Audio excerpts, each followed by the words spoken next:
E aí, sétimo ano, vamos lá fazer a correção dos exercícios dos livros didático e de atividades, tá bom?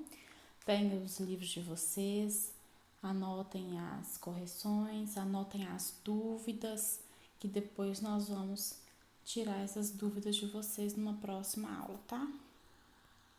Vamos começar pelo livro didático, página 40. Aqui a gente vai começar a falar sobre ar, tá? Então, a primeira questão aí é sobre a quantidade, o percentual dos gases existentes no ar. Nós temos esse maior percentual aqui de nitrogênio, oxigênio, gás carbônico e outros gases, é o menorzinho. Observe ao lado esse gráfico e responda as questões. Letra A, que gás existe em maior quantidade? É o nitrogênio. Letra B, qual o percentual de oxigênio no ar? 21. Letra C, qual a importância desses gases para a vida na Terra? Esses gases, todos eles, são importantes porque eles fazem parte da respiração, fotossíntese, ciclo do nitrogênio. Então, eles são importantes para a manutenção da vida como um todo. Letra D, explique de que maneira fenômenos naturais ou causados pelos seres humanos podem alterar essa composição. Bom, fenômenos naturais, como por exemplo, erupção de vulcões, ou fenômenos causados pelo homem, como queima de combustível ou queimadas em mata, podem ter um aumento da produção de gás carbônico, por exemplo, e causam um desequilíbrio, tá? Ambiental e no número, na porcentagem desses gases. Número 2 é uma tabela que mostra o percentual da composição dos gases na inspiração e na expiração. A inspiração, entrada de ar nos pulmões, expiração, saída de ar dos pulmões, tá? Temos 2 pulmões, pelo amor de Deus. Então, vamos lá. Quer que compare essa porcentagem entre oxigênio e gás carbônico. O oxigênio, nós inspiramos cerca de 21% e expiramos cerca de 16%. Por que a gente joga fora menos oxigênio? Porque a gente usou esse oxigênio para produzir energia nas nossas células, tá bom? No gás carbônico, ao contrário, a gente inspirou um pouquinho e jogou para fora um pouco mais. Por quê? Porque quando a gente joga para fora, a gente está jogando para fora um monte de gás carbônico que o nosso corpo produziu, tá? No caso do vapor de água, não perguntou, mas no vapor de água a gente também joga bastante água para fora, então nós perdemos muita água pela respiração. E no caso do nitrogênio, a gente acaba inspirando mais e expirando menos, porque a gente não usa esse nitrogênio, mas nós temos nos pulmões um ar residual que fica nos nossos pulmões e ele não é usado para nada, tá bom? Não ache que esse nitrogênio está sendo absorvido, porque ele não está. Ele está só guardadinho nos nossos pulmões. Número 3, está falando de um brasileiro que subiu a montanha do Everest e tal, e está perguntando quais são os principais sintomas que uma pessoa pode ter ao respirar ar rarefeito. O ar rarefeito é um ar com concentração menor de oxigênio. Ele pode causar tontura, dor de cabeça, desmaio, dificuldade para respirar, tá? São esses os efeitos. Na número 4, tem aqui um diagrama, gás carbônico, oxigênio, o fenômeno 2, o fenômeno 1. Quer saber o que é fenômeno 1 e 2? Exemplos de seres vivos que realizam esses fenômenos. O fenômeno 1 e 2 é como se fosse a transformação do oxigênio em gás carbônico. Bom, Esse fenômeno 1, ele significa respiração. Nós, por exemplo, usamos o oxigênio, produzimos energia e soltamos gás carbônico. Isso é respirar. Quem faz isso? Todos os seres vivos. Micro-organismos, bactérias, plantas, algas, animais, nós, seres humanos, todo mundo respira. Agora, não é que o oxigênio transformou-se em gás carbônico, tá? Houve uma série de processos em que o oxigênio foi usado e, como produto, produziu lá o gás carbônico. O fenômeno 2 é o contrário. Usou gás carbônico e produziu oxigênio. Quem faz isso? O que é isso? Fotossíntese. Quem faz? Plantas e algas. Fotossíntese é produção de alimento. Então, pegou gás carbônico que estava lá disponível, usou para fazer alimento e de sobra deu lá oxigênio, tá bom? Então, não foi um que transformou no outro, não. É porque usou um e sobrou o outro, tá? Resultou no outro. Número 5. Relembrando as cadeias alimentares, podemos dizer que elas têm relação com o ciclo do nitrogênio? Com certeza. O nitrogênio, ele entra nas cadeias alimentares. Nós, seres vivos, consumimos nitrogênio, nós temos nitrogênio no nosso corpo por causa das cadeias e teias alimentares, tá? Então, as cadeias alimentares têm tudo a ver com o ciclo do nitrogênio. 6. Algumas doenças que você estudou são classificadas como causadas pelo ar e outras como transmitidas pelo ar. Qual a diferença? Causada pelo ar é porque o ar tem poluentes ou gases tóxicos que danificaram os pulmões ou as vias aéreas, tá? As vias respiratórias. O que é transmitido pelo ar é porque o ar tem lá um micro-organismo, um patógeno que causou, e esse micro-organismo é quem traz a doença, que leva ao prejuízo dos pulmões ou vias respiratórias. E o ar apenas transmitiu. Essa é a diferença. Número 7. No Brasil tem uma lei que proíbe o uso de cigarros em lugares públicos fechados. E daí, quer que você responda essas perguntas. Letra A. Que prejuízos o cigarro pode causar à saúde humana? Bom, tem muitos gases tóxicos, substâncias tóxicas no cigarro, pode causar um monte de infecções, tanto pulmonares, na boca, garganta, coração, tá? Letra B. Você já ouviu falar em fumante passivo? Escreva os prejuízos de alguém ser um fumante passivo. O fumante passivo, ele não é aquele que fuma o cigarro, ele acaba inalando a fumaça de uma outra pessoa. Então, ao lado dele, tem alguém que está fumando o cigarro, ele acaba respirando aquele ar de fumaça. Ele também vai ter os mesmos prejuízos à saúde, tá? Letra C, escreva alguma das vantagens que essa lei traz às pessoas. Vantagens. Essa lei, ela fez com que diminuísse tanto o número de fumantes ativos, quanto o número de fumantes passivos, principalmente. Se num lugar fechado não pode fumar, a fumaça, ela vai se dissipar melhor. Se vai fumar num lugar então aberto, que seja, a fumaça dissipa, vai ter menos fumante passivo, tá bom? Agora o livro didático, página 49, vai dar um enfoque maior na água. Marcar VOF aqui e consertar as afirmativas falsas.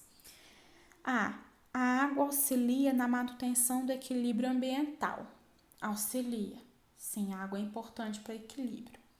B. Todos os seres vivos precisam de água na mesma quantidade. Isso é falso, porque dependendo do ser vivo, ele pode precisar de mais ou menos água. Tem plantinhas que precisam ser irrigadas todo dia, tem plantinhas que não precisam, tá bom? C. Os seres humanos têm cerca de 20% do seu peso formado por água. Não. O nosso peso ele é formado cerca de 70 a 80% por água, tá? É bastante. D. As pessoas precisam repor somente água perdida pelo suor. Não, perdido pelo suor, pela respiração, urina, fezes. Nós perdemos muita água ao longo do nosso dia. A gente precisa beber água o dia todo. E. Nas grandes cidades o consumo de água é muito grande. Sim, é grande mesmo. 2. Florestas tropicais abrigam grande diversidade de vida. Um dos motivos é sua grande disponibilidade de água, sim. Já os desertos não têm tantas espécies por serem muito secos. Reflita sobre o assunto e responda a questão: qual é a relação entre disponibilidade de água e quantidade de espécies num determinado local? Bom, se tem água, claramente é um recurso que todo ser vivo precisa, né? Indispensável para a vida a água.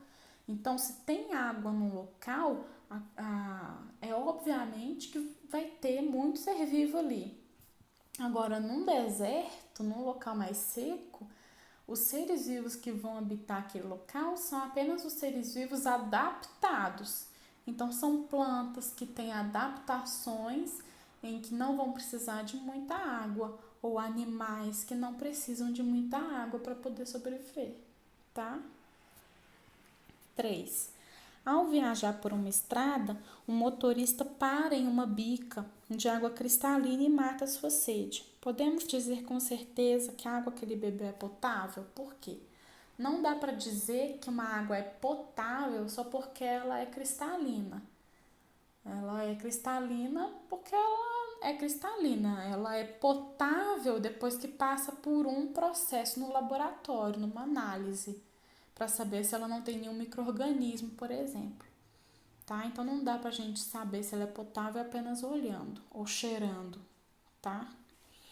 4. Fala sobre sistemas de abastecimento de água e tem um gráfico. Nesse primeiro gráfico aqui, fala do percentual de sistemas de abastecimento de água sem tratamento. Então, no número de abastecimento de água, quantos por cento não tem tratamento? Estou na região norte, 60% da água da região norte não tem tratamento, 40% da região nordeste não tem tratamento, na nossa região sudeste, 10% não tem tratamento. Taxa de internação por diarreia a cada 100 mil habitantes. Então, aqui tem a taxa de internação. Aqui, região norte, muito também. Região nordeste. Região sudeste ainda é pouquinho até, né? Qual é a região com maior percentual de sistemas de abastecimento de água sem tratamento? Norte. Qual a região com a maior taxa de internação hospitalar de pessoas com diarreia? Norte também. Como está a região em que você mora em relação ao sistema de abastecimento de água sem tratamento e aos casos de diarreia? Os casos de diarreia estão até poucos, né? Se a gente for pensar, por internação, e aqui depende, claramente pode ter a ver com a gente ter mais água tratada, mas pode ter a ver com a gente ter mais acesso à saúde básica ou à informação. Uma pessoa chegar a ser internada porque tem diarreia é porque ela está passando por uma crise há muito tempo, uma crise muito forte, crônica. Então, às vezes ela não tem nem condição, não sabe nem fazer um soro em casa, entendeu? Em relação ao percentual do sistema de abastecimento de água sem tratamento, a gente tem cerca de 10% aqui, ó, da nossa água na região sudeste é sem tratamento. É até bastante. 10% a gente pensa que é pouco, mas poxa, não deveria ter ninguém sem saneamento básico, né? D. Analisando os gráficos, o que você pode afirmar sobre a relação entre o acesso à água tratada e os casos de diarreia? Existe uma relação clara, sim, entre um e outro. Inclusive, ter acesso a água tratada, esgoto tratado, que é o saneamento básico, sabe? Ter condições para você fazer seu xixi, seu cocô no ambiente limpo, seguro, poder lavar as mãos, é um tipo de ai meu Deus, como que fala? É um direito que você tem e é a maneira mais eficaz que combater milhares de doenças, tá? Então a gente hoje está tendo aí esse consumo imenso de sabão, de álcool em gel, pessoas falando para lavar a mão sempre, mas ter saneamento básico, acesso a sabão e a água sempre foi considerado um direito básico da população e ela combate milhares de doenças. Livro didático, página 50, tem aí um textinho sobre os rios voadores, né? Que fala um pouco dessa dinâmica da água que vem dos oceanos, passa aqui pela região amazônica e vem para cá, para a região sudeste. Bom, esses rios voadores, eles são estudados há muito tempo e todo mundo sabe da importância da região amazônica. Ela é fundamental para a vida aqui na região sudeste, principalmente. Nós moramos na região sudeste. E vamos responder algumas perguntinhas aí. Bom, perguntinha A. Como a Amazônia influencia a quantidade de água nas cidades? A Amazônia, ela faz com que toda a água que vem do solo, dos rios, evapore.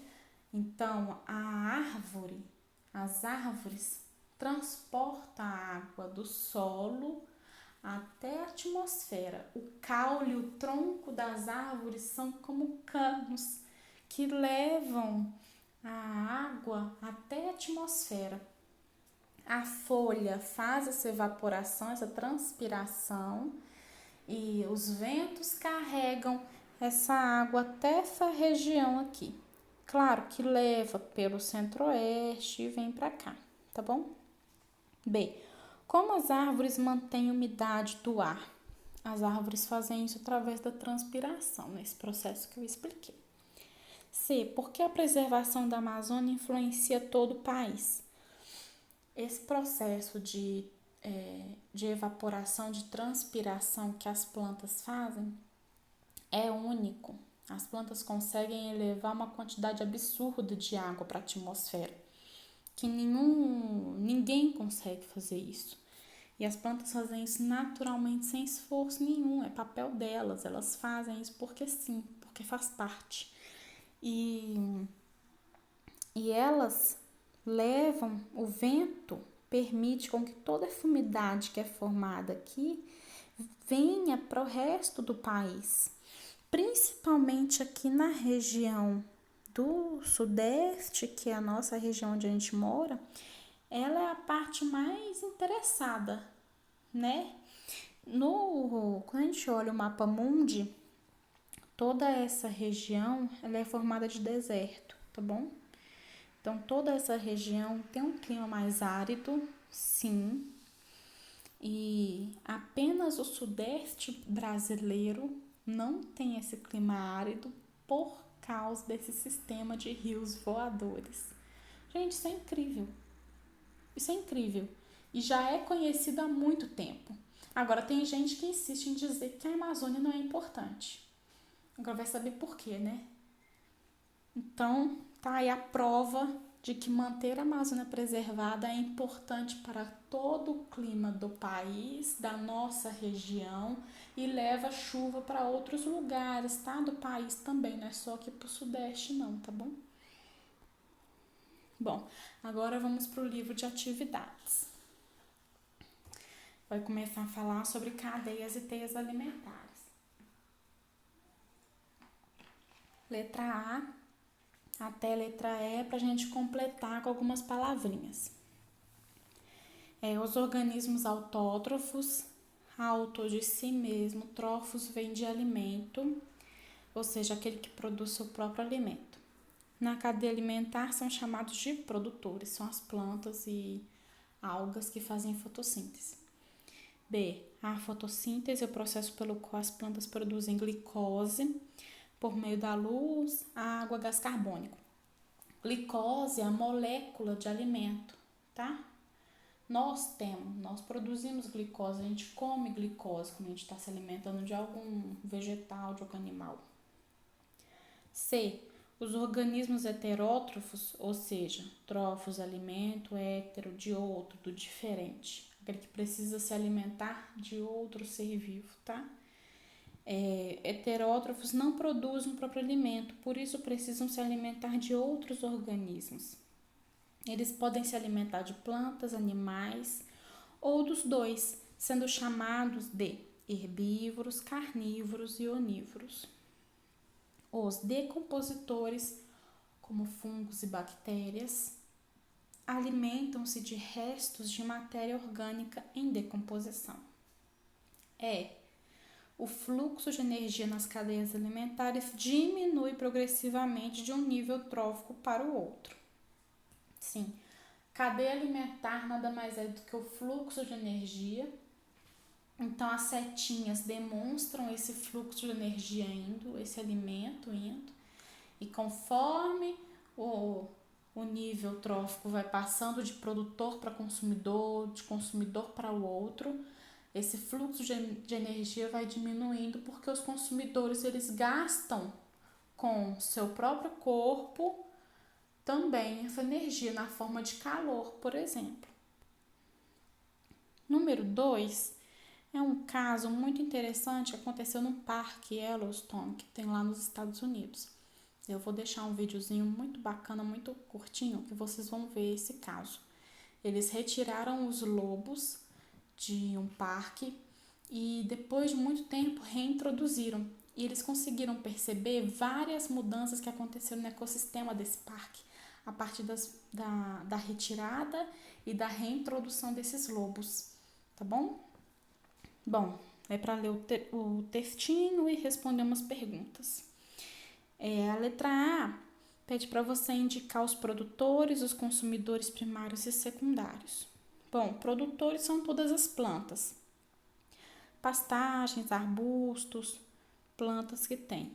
Consumidor primário é quem come essas plantas, quem se alimenta delas. Alces, veados, pássaros, castores, que estão aí no texto. Consumidor secundário, quem se alimenta desses animais aí, são os lobos, tá? Na letra B, pede para marcar as alternativas em que acontecem todas as consequências causadas pela retirada dos lobos.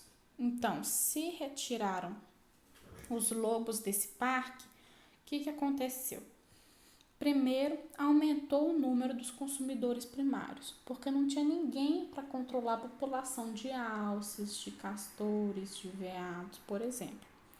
Se aumentou o número de consumidor primário, eles vão comer todas as plantas, então vai diminuir o número de produtores. Enfim, vai ter mudança do habitat e vão ter possíveis migrações. Alguns pássaros, por exemplo, podem migrar daquele habitat para outro, justamente por não conseguirem alimento, por não conseguirem fazer ninho, se reproduzir, tá? Então, vai ter um desequilíbrio completo no ecossistema a longo prazo, porque tirou só uns lobos. Era só uns lobos só. Não era nada não, mas causou um desequilíbrio total. C. Com a reintrodução dos lobos em 95, a integridade do parque se restabeleceu. Ordene, numerando de 1 a 3, as consequências esperadas dessa reintrodução. Então, primeiro estava um caos, sem planta, um monte de bicho que comia planta, Aí falaram, então vamos botar uns lobos aqui. O que a gente espera que acontece? Primeiro, uma diminuição dos consumidores primários. Então, os alces, veados, enfim, esses consumidores primários, esses animais herbívoros, eles vão ser caçados pelos lobos, tá? Não fiquem tristes, é normal. Então, os lobos foram lá e controlaram essas populações. Depois, houve um aumento dos produtores, finalmente as plantas conseguiram se restabelecer. E por último, o habitat, o ecossistema conseguiu entrar em equilíbrio de novo. Novas sociedades, novas colônias foram se restabelecendo com esse habitat e o ecossistema entrando em equilíbrio novamente, tá? Vamos aí para número 3. Tem uma representação de uma teia alimentar. Nós temos aqui as plantas como produtoras, alguns consumidores primários, aí nós temos consumidores secundários, aqui esse também é um consumidor terciário por causa desse pequeno carnívoro aqui. Essa teia mostra de maneira simplificada alguma das relações alimentares entre os seres vivos de determinado ecossistema. Pede para assinalar a alternativa correta. Os roedores indicados podem servir de alimentos para os grandes carnívoros? Não. Roedor serve de alimento para pequeno carnívoro. B. Herbívoros são classificados como consumidor secundário? Não. Ele se alimenta de plantas, então ele é consumidor primário. Com exceção das plantas, todos os outros são autótrofos? Não, apenas plantas são autótrofos, apenas elas fazem fotossíntese. Apenas carnívoros e herbívoros são exemplos de heterótrofos nessa teia. Esqueceu dos roedores, esqueceu dos insetos, esqueceu das aranhas. Letra E. O aumento ou diminuição abrupta de número de qualquer um dos organismos apresentados pode causar um impacto negativo nesse ecossistema. Com certeza. Não é, por exemplo, que você não gosta de aranha que você vai matar todas as aranhas que tem no mundo. Você não pode fazer isso. Você vai causar um desequilíbrio no ecossistema, tá? Todos os seres vivos são importantes, mesmo que você não goste deles, tá bom? Eles têm um papel importante no equilíbrio do ecossistema. 4. Ao se fazer referência ao ecossistema de um lago dulcícola é água doce, tá? Dois conceitos são de importância relevante: ciclo de nutrientes e fluxo de energia. Ele quer saber aí como é que a energia é reintroduzida num ecossistema aquático. Toda a energia é introduzida numa cadeia alimentar pelas plantas. As plantas fornecem toda a energia. Elas são chamadas produtoras por causa disso, porque elas produzem toda a energia. Qual que é a única alternativa que fala de plantas e fotossíntese e produção de energia aí? É a D. Então, a D está falando de fenômeno da fotossíntese dos produtores. Não importa se é um ambiente aquático, de água doce, do mar, não importa se é terrestre. Sempre começa pelas plantas ou algas, tá bom? Pela fotossíntese. Na 5, dessas duas imagens, aqui é uma anta, isso aqui é queixada. É uns bichinhos que tem aí, muito grandes, inclusive. A anta é um dos maiores mamíferos que tem aqui no continente americano, por exemplo. Está falando sobre as populações de grandes vertebrados que têm sofrido um declínio devido ao impacto das ações humanas sobre os ecossistemas tropicais.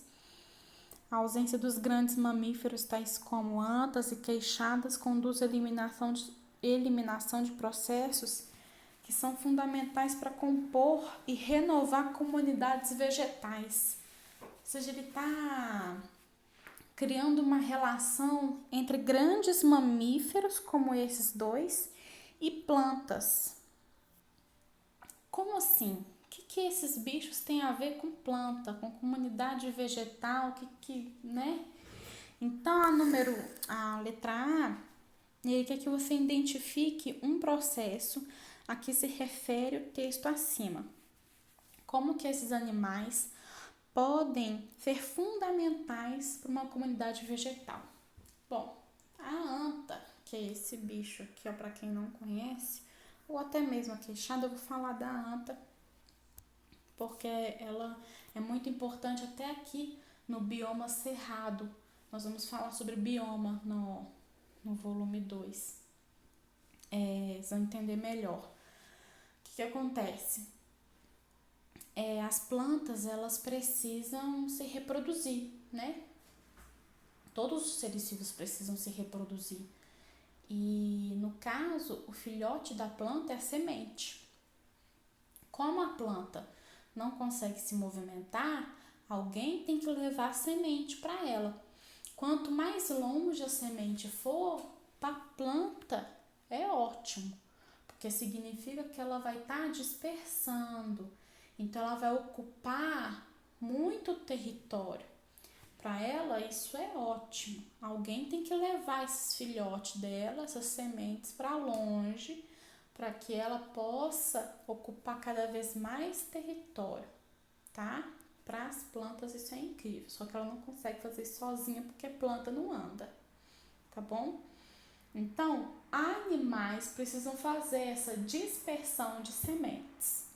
Aves fazem isso, macaquinhos fazem isso. E animais grandes, imensos, como as antas, também fazem.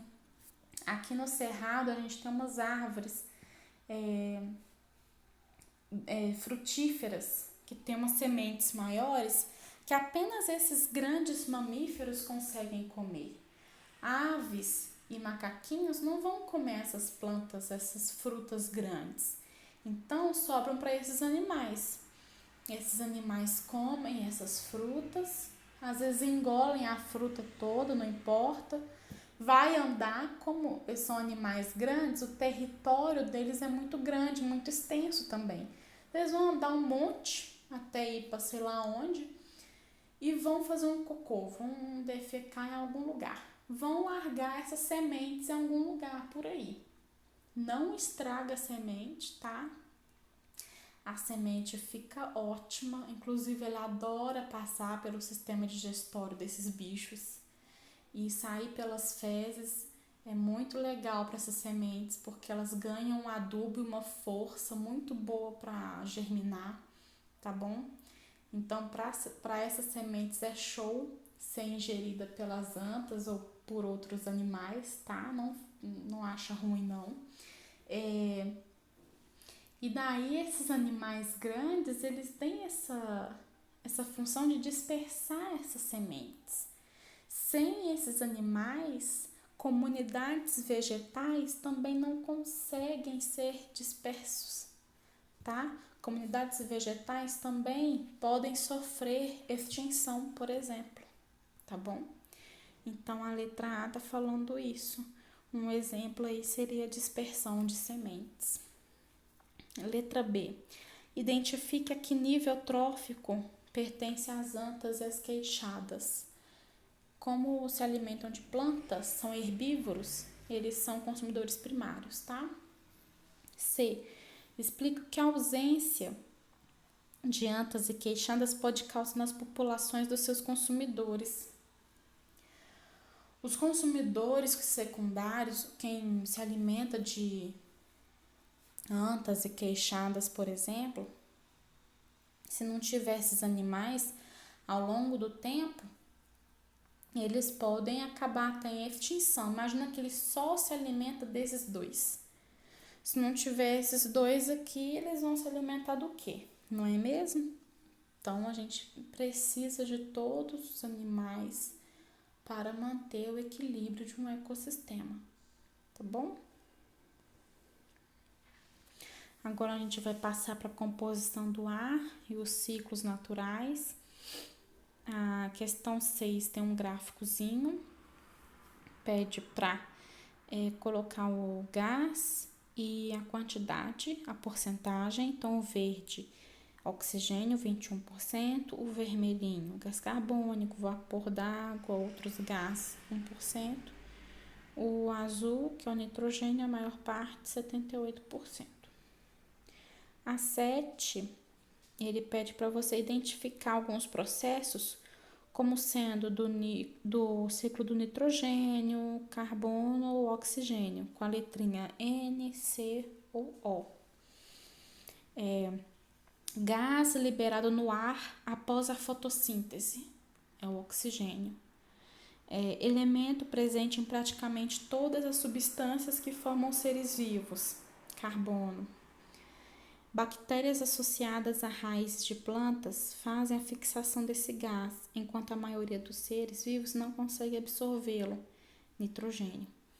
É o gás utilizado na respiração da maioria dos seres vivos, oxigênio. Descargas elétricas na atmosfera podem auxiliar na fixação, nitrogênio, na forma de gás carbônico eliminado na respiração, na decomposição e como produto da combustão, carbono, e pode se combinar formando a camada de ozônio, é o oxigênio. 8, a gente tem aqui um diagramazinho, alguns processos de 1 a 5, que é que você marque VOF baseado nesses processos. O processo 1 pode ser a fixação. Sim, pode ser. Então, a atmosfera e as bactérias nas raízes de leguminosas, aqui pode ser sim a fixação de nitrogênio. O 2 pode apresentar a absorção de nitrogênio pelas plantas. Não, as plantas não absorvem nitrogênio pela respiração, isso não existe.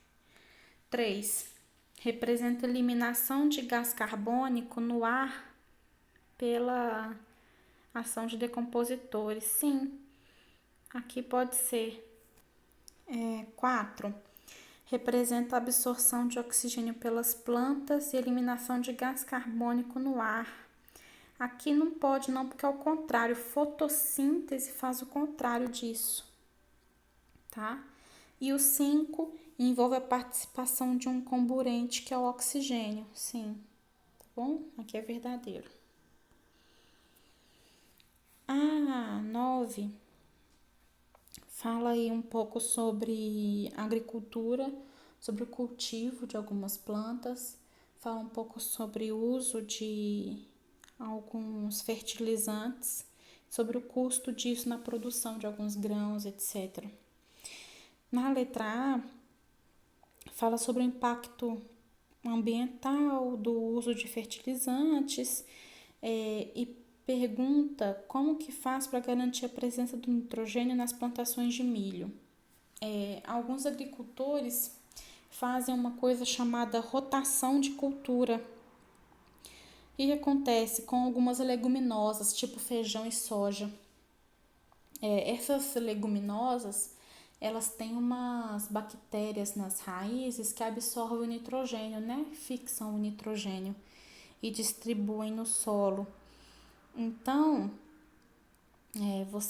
o agricultor, ele pode plantar às vezes milho, às vezes leguminosas, justamente para equilibrar a quantidade de nitrogênio que tem no solo. Ou plantar junto, também pode. Chama rotação de culturas, tá?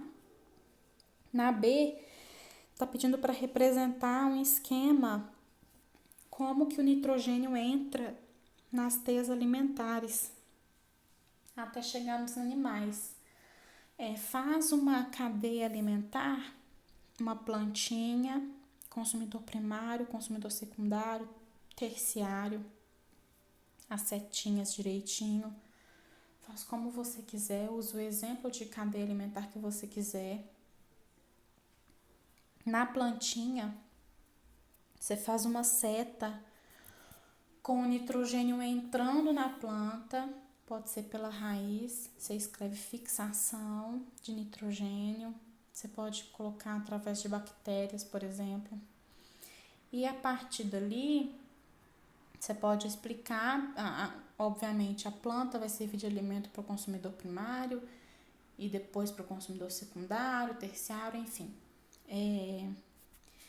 E a partir desse momento, o nitrogênio ele faz parte do corpo da planta. Quando o consumidor primário se alimenta da planta, o consumidor primário vai estar adquirindo nitrogênio. Quando o consumidor secundário se alimentar do primário, ele vai estar adquirindo nitrogênio. E é assim que o nitrogênio entra na cadeia alimentar, tá? Pela alimentação, os animais se alimentam. Nós conseguimos nitrogênio pela alimentação, tá bom? 10, um esquema. E aqui a gente tem que marcar a alternativa que tem do 1 ao 5, respectivamente. Bom, 1, ele tá aqui. O uso de gás carbônico por vegetais, então seria fotossíntese. O 2, vegetais para animais, então seria aqui uma espécie de nutrição. Aqui 3, fungos e bactérias produzindo gás carbônico. Aqui poderia ser decomposição ou respiração. A gente não pode esquecer que fungo e bactéria respira também, tá?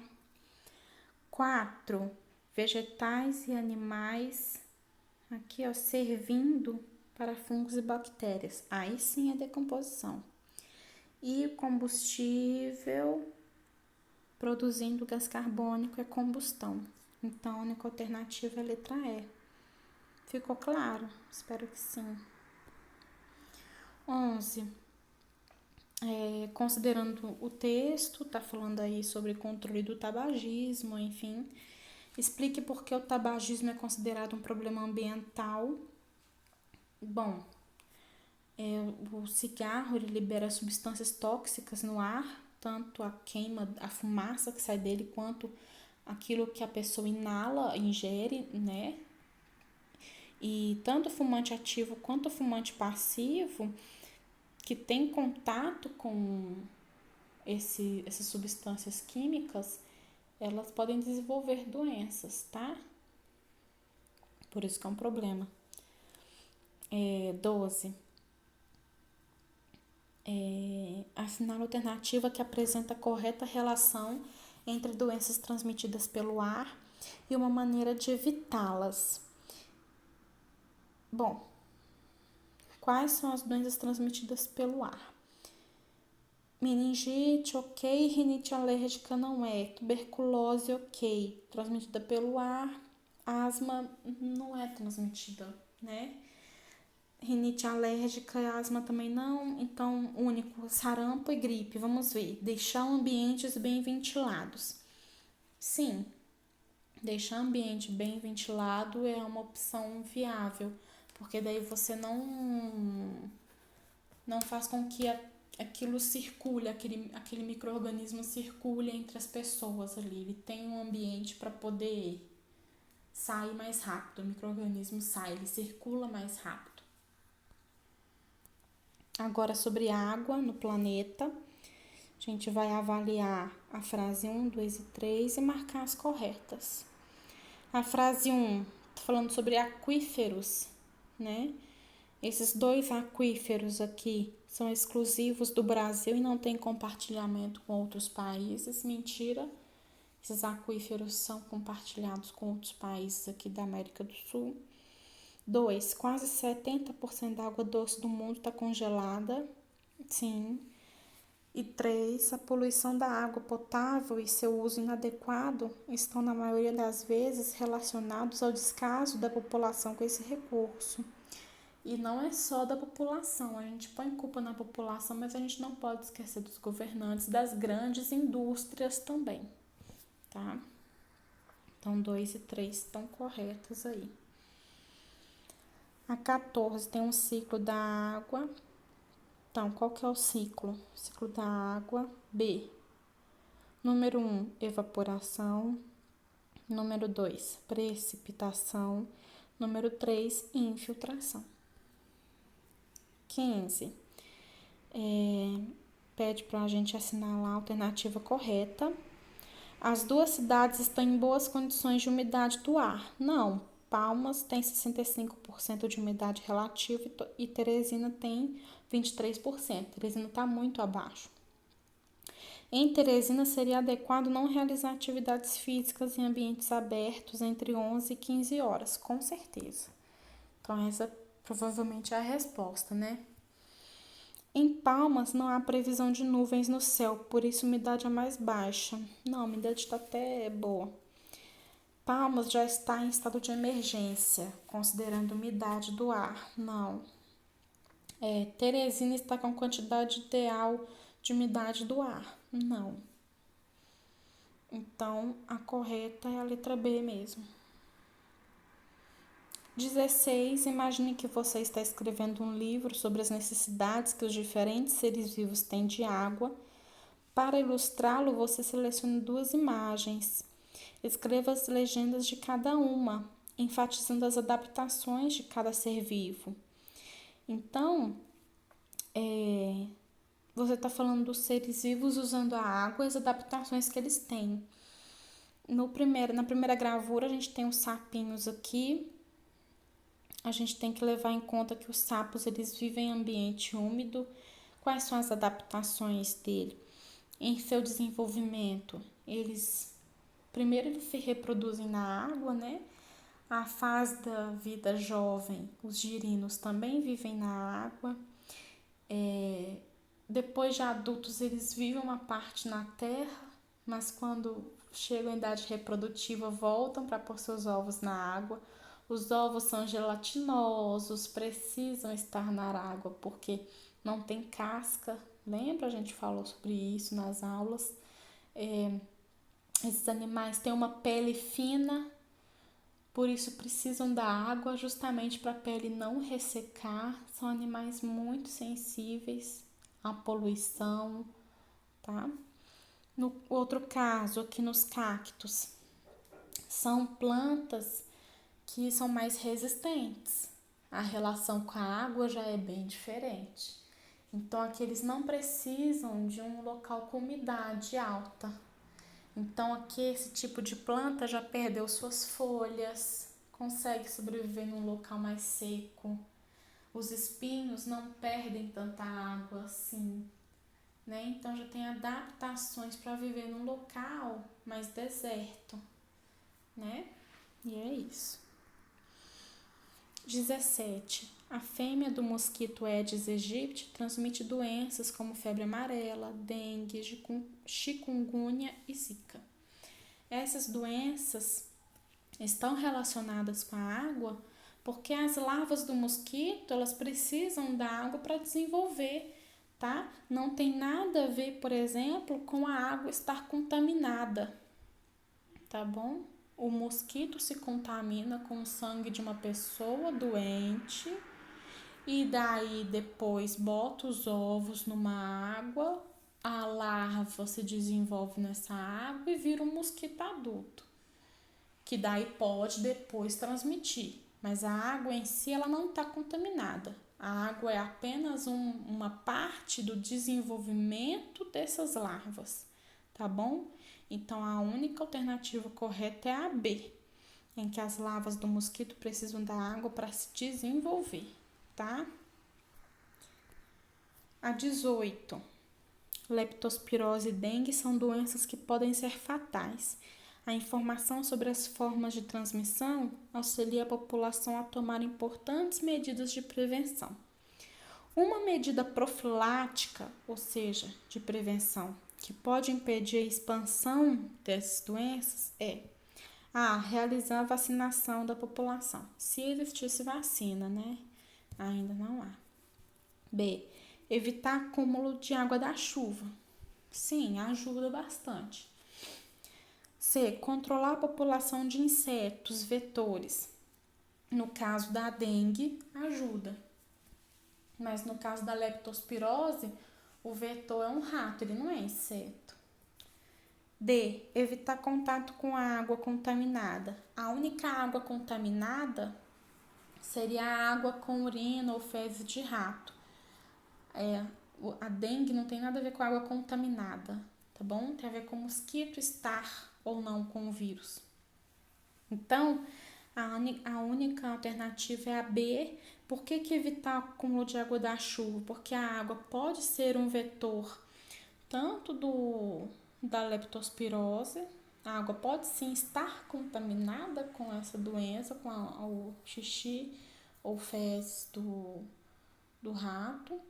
E a água da chuva é um local de desenvolvimento das larvas do mosquito da dengue, tá bom? E o mosquito, depois que fica adulto, pode vir a ser um transmissor do vírus, tá?